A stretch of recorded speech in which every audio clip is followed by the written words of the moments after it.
الحمد لله سبحان اللہ الحمد لله الذي جعل علماء أهل السنة فخر المعاصرين سبحان اللہ علماء أهل السنة فخر المعاصرين والأخلاق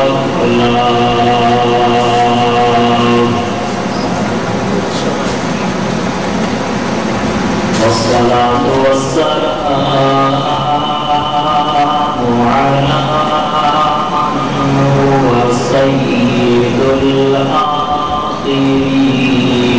والأسلاف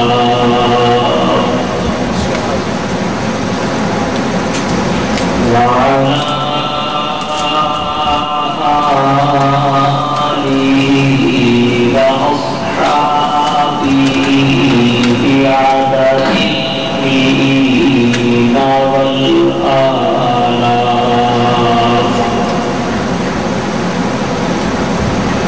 أما بعد فأعوذ بالله من الشيطان الرجيم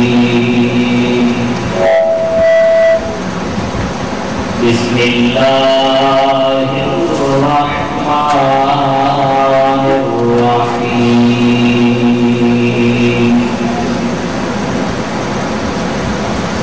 ثم أورثنا الكتاب الذين اصطفينا من عبادنا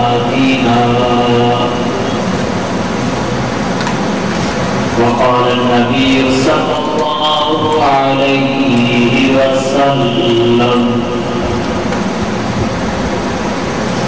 المؤمنون كجسد واحد إن اشتكى عينه اشتكى كله إن اشتكى رأسه اشتكى كله أو كما قال عليه السلام سبحان ربك رب العزة عما يصفون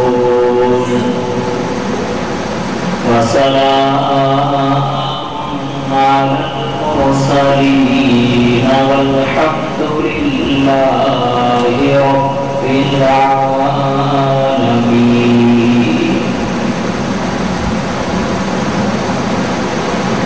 انتہائی واجب الاحترام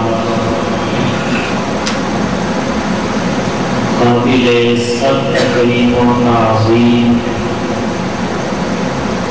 معزز سامعین کرام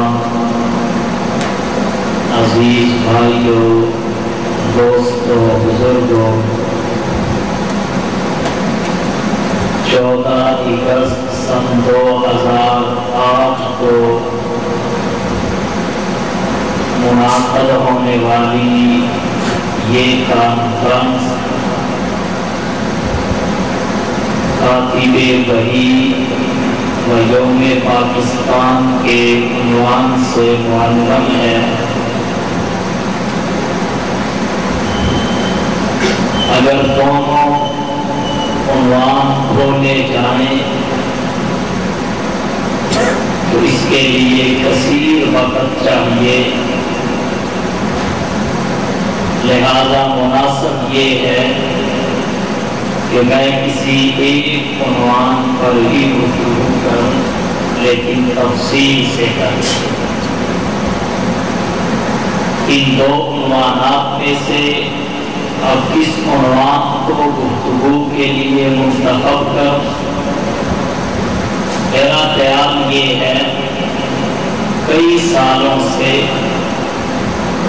مسلسل حضرت امیر معاویہ رضی اللہ تعالی عنہ کے فضائل و مناقب اس کانفرنس میں بیان کرتا چلا آ رہا ہوں۔ آج موقع بھی ہے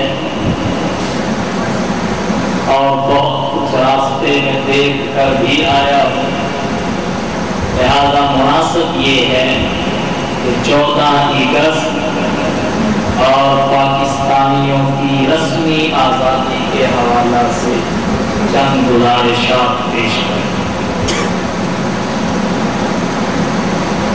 14 اگست پاکستان کی تاریخ کا ایک اہم دن ہے اور یہ دن ہمیں بہت سارے اسباق یاد دلاتا ہے۔ ہماری فکر کو اکابر کی فکر سے جوڑنے کا سبب اور باعث بنتا ہے۔ 14 اگست کو 61 سال پہلے ہمیں برطانیہ کے غاصبوں سے آزادی ملی۔ ادھوری ہے یا مکمل، یہ ایک الگ عنوان ہے۔ بہرحال اس پہلو کو اٹھانا چاہتا ہوں کہ ہندوستان پہلے تو آزاد،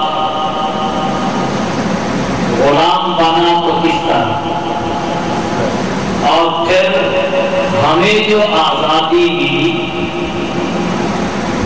اس کی جو بھی کیفیت ہے